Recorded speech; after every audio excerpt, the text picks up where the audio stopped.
پیارے دوستو، آج کی اس ویڈیو میں ہم آپ کو رضوان صاحب کی کہانی بتانے جا رہے ہیں، جس کو سن کر آپ کی آنکھوں میں بھی آنسو آ جائیں گے۔ تو دوستو، آپ اس ویڈیو کو آخر تک ضرور دیکھیے گا اور اس ویڈیو کو ایک لائک کر کے ہمارے چینل کو سبسکرائب ضرور کر لیجئے گا۔ پیارے دوستو، رضوان صاحب ضعیف یعنی بوڑھے ہو چکے تھے۔ ان کی 4 لڑکیاں تھیں اور چاروں کے چاروں شادی کے لائق ہو چکی تھی۔ سب سے بڑی لڑکی تقریباً 24 سال کی تھی، اس سے چھوٹی لڑکی 22 سال کی تھی، اس سے چھوٹی لڑکی تقریباً 20 سال کی تھی اور سب سے چھوٹی والی لڑکی تقریباً 18 سال کی تھی۔ رضوان صاحب کا کوئی بھی بیٹا نہیں تھا اور غریبی کی وجہ سے ان لڑکیوں کی شادی نہیں ہو رہی تھی۔ رضوان صاحب اپنے گھر میں اکیلے کمانے والے تھے۔ یہ ایک غیر مسلم یعنی کرسچن عورت کے گھر میں صاف صفائی اور کپڑے دھونا، باغیچے کی دیکھ بھال کا کام کیا کرتے تھے۔ رضوان صاحب کی جو مالکن تھی، اس کے گھر میں صرف وہ کرسچن عورت اور اس کا ایک 5 سال کا چھوٹا بچہ رہتا تھا۔ اس کا شوہر ودیش میں بزنس دیکھتا تھا اور یہ کرسچن عورت یہاں کی 2 فیکٹریوں کو سنبھالا کرتی تھی۔ یہ عورت رضوان صاحب سے بہت پریشان ہو چکی تھی، کیونکہ رضوان صاحب کی عمر ہو جانے کی وجہ سے کوئی بھی کام ٹھیک سے نہیں کرتے تھے۔ اب ان کے جسم میں بڑھاپے کی وجہ سے طاقت نہیں بچی تھی۔ رضوان صاحب کپڑا دھلتے تو اچھے سے صاف نہ کر پاتے، گھر اور باغیچے کی صفائی ٹھیک سے نہیں کر پاتے تھے۔ لیکن اب کیا کرتے؟ بھوکے پیٹ کو کیسے پالتے؟ دوسرا کوئی کام کرنے والا بھی نہ تھا۔ رضوان صاحب کام کرتے کرتے ایک در پر بیٹھ کر سو بھی جایا کرتے تھے۔ ان کی جو مالکن تھی ان سے بہت پریشان ہو چکی تھی، لیکن ان کی غریبی اور ایمانداری کی وجہ سے ان کو کام سے نہیں نکال رہی تھی۔ لیکن ایک دن کچھ ایسا ہوا کہ باغیچے کی صفائی کرتے کرتے باغیچے میں ہی رضوان صاحب سو گئے اور ایک گائے آ کر باغیچہ کو پورا خراب کر دیا۔ پھر جب شام کو مالکن آئی تو اپنے باغیچے کو اتنا خراب دیکھ کر رضوان صاحب پر بہت غصہ ہوئی اور خوب ڈانٹا اور بولا کہ اگر اب سے کوئی غلطی ہوئی تو میں آپ کو کام سے نکال دوں گی۔ مالکن کی ڈانٹ سن کر اپنے گھر جانے لگے۔ راستے میں ان کو ان کے محلے کا ایک دکاندار ملا۔ ان کو 4 باتیں سنائیں۔ رضوان بھائی، تم نے میرے 10 کلو چاول اور 2 کلو دال کے پیسے آج تک نہیں دیا ہے۔ اگر 2 دن میں میرے پیسے نہ دیے تو دیکھ لینا کیا ہوگا۔ ان کی باتیں سن کر رضوان صاحب اپنے گھر پہنچ گئے۔ گھر پہنچتے ہی مجھلی بیٹی نے ایک گلاس پانی لا کر دیا۔ پھر ان کی بوڑھی بیوی بغل میں آ کر بیٹھ گئی اور کہنے لگی کہ صاحب، رمضان کا چاند نظر آ گیا ہے، روزے کے لیے سامان چاہیے۔ گھر میں کچھ پیسہ نہیں ہے اور نہ ہی ایک سامان ہے۔ دکان والا اب ادھار دینے کو منع کر دیا ہے۔ بیٹیوں کو کوئی کہیں سے رشتہ نہیں آ رہا ہے اور جو آتا ہے وہ دہیج مانگتے ہیں۔ اب کل گھر میں کیا کھانے کو بنے گا؟ جو آپ کی تنخواہ ملتی ہے سب کا سب کرایہ دینے میں چلا جاتا ہے۔ اتنے پر رضوان صاحب کہتے ہیں کہ صبر کرو، اللہ تبارک و تعالی ہمارا مالک ہے، وہ اپنے بندوں کو 70 ماؤں سے بڑھ کر محبت کرتا ہے، وہی انتظام کرے گا۔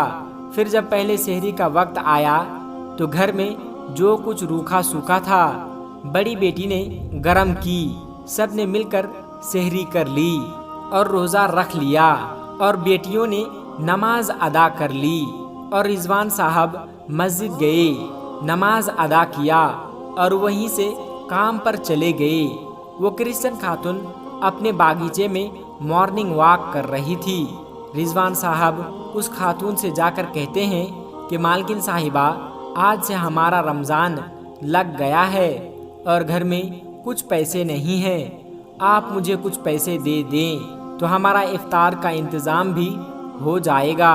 उस औरत ने कहा कि आपको बहुत पैसे एडवांस में दे दिया है, इतना पैसा दिया है कि जितना आप काम भी नहीं करते हैं उससे ज़्यादा ही आपको पैसा दे दिया है। अब मैं आपको एक पैसा नहीं दूंगी। इतना कहकर उस खातून ने कहा कि अगर आप मेरा एक काम कर दो तो मैं आपको कुछ पैसे दे सकती हूँ। यह सुनकर रिजवान साहब बहुत खुश हो गए और बोला कि मालकिन, आपका काम ज़रूर करूँगा। उस खातून ने उनको उनकी ताकत से भी ज़्यादा सामान उन पर लाद दिया और कुछ पैसे दे दिए और बोला कि मेरे बिजनेस पार्टनर के घर पहुंचा दो। ये बोलकर वो खातून घर के अंदर चली गई। सामान इतना वजनदार था कि रिजवान साहब से उठ नहीं रहा था।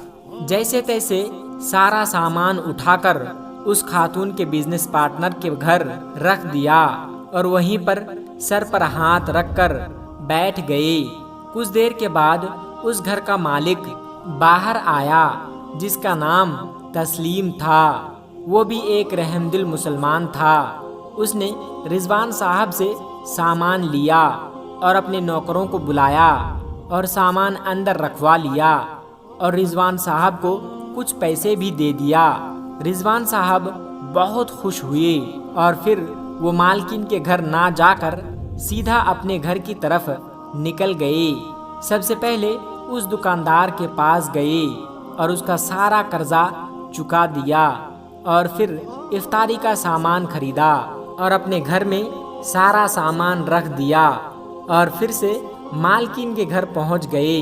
वहां क्या देखते हैं कि उनके क्रिश्चियन औरत का शौहर आया हुआ है। रिजवान साहब उससे मिले और बातें की और फिर काम पर लग गए। असर का वक्त हुआ तो उनका मालिक अपने बच्चे को लेकर बाहर टहलने निकला। जैसे ही वो बाप बेटे बाहर निकले वैसे ही एक ट्रक ने दोनों बाप बेटे को टक्कर मार दिया। जैसे ही टक्कर लगी वैसे ही बाप बेटे थोड़ी दूर पर जा गिरे। फिर एक शोर उठा कि एक्सीडेंट हो गया, एक्सीडेंट हो गया। रिजवान साहब दौड़ते हुए भागे और उनके पास पहुंच गए। उनको उठाया और तुरंत हॉस्पिटल ले गए और एडमिट करवा दिया।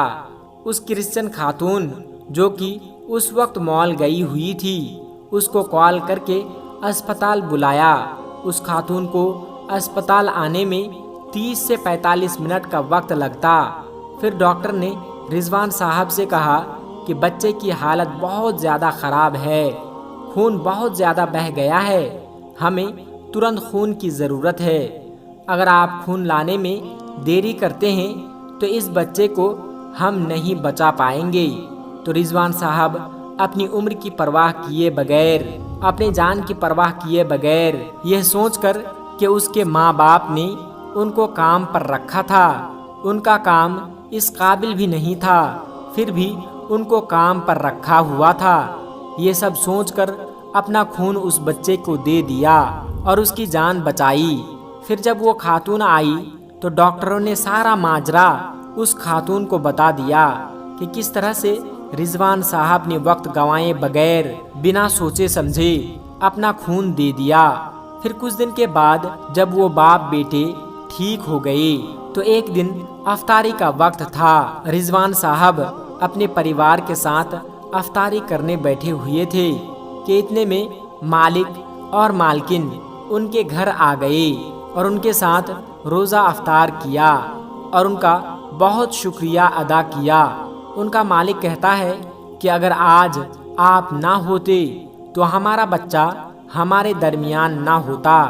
हमारी घर की खुशी आज जो भी है वो सब की सब आपकी वजह से है। फिर रिजवान साहब का मालिक और उसकी बीवी हर रोज़ इफ्तारी के वक्त रिजवान साहब के घर में आया करते थे और अपने साथ में फल फ्रूट और इफ्तारी का सारा सामान भी लाया करते थे और उनके घर में ही बैठकर अफ्तारी किया करते थे और इस्लाम और दीन की बातें किया करते थे और दीन की बातें सीखा भी करते थे। उसके बाद उस शख्स ने रिजवान साहब की चारों बेटियों की शादी अपने पैसों पर धूमधाम से करा दी और रिजवान साहब का फिर भी बहुत शुक्रिया अदा करता रहा कि आज आपकी वजह से हमारे घर में रौनक बनी हुई है, क्यों न मैं आपके घर की भी रौनक बना दूं। प्यारे दोस्तों, आपने देखा कि रिजवान साहब को अल्लाह पर कितना पुख्ता यकीन था कि उन्होंने इस उम्र में भी मेहनत करना नहीं छोड़ा और उसी यकीन के बदौलत रिजवान साहब की सारी मुसीबतें दूर हो गई। दोस्तों, आखिर में हमारे तमाम मुसलमान भाई बहनों से गुजारिश है कि इस चैनल को बनाने का हमारा मकसद ये है कि जितने भी हमारे हिंदुस्तानी भाई बहन हैं, चाहे वो हिंदू हो या मुसलमान, सबको इस्लामी और सबक आमोज वाक़या सुनाकर उनका ईमान ताज़ा करना है और सब लोग उससे कुछ नसीहत हासिल कर सके। और यह बात भी है कि दीन इस्लाम की बातों को आवाम और मुसलमानों तक पहुंचाना सवाब का काम है। इसलिए इस वीडियो को एक लाइक करके अपने करीबी दोस्तों तक शेयर करके सवाब का काम जरूर करें। दोस्तों, आज की वीडियो में बस इतना ही। अगर आपको ये वीडियो ज़रा भी अच्छी लगी हो तो आप हमें सपोर्ट करने के लिए चैनल को सब्सक्राइब ज़रूर कर लीजिएगा। अल्लाह तबारक व तआला से दुआ है कि हमारे जितने भी मुसलमान भाई बहन इस वीडियो को देख रहे हैं उसे सीधे राह पर चलने की तौफीक अता फरमाएं और उसे हर तरक्की से माला माल कर दे। आमीन सुम्मा आमीन। आज की वीडियो में बस इतना ही। मिलते हैं एक फिर नई वीडियो के साथ। तब तक आप अपना और अपनों का बहुत ज़्यादा ख्याल रखिएगा। अस्सलामु अलैकुम व रहमतुल्लाहि व बरकातुहू।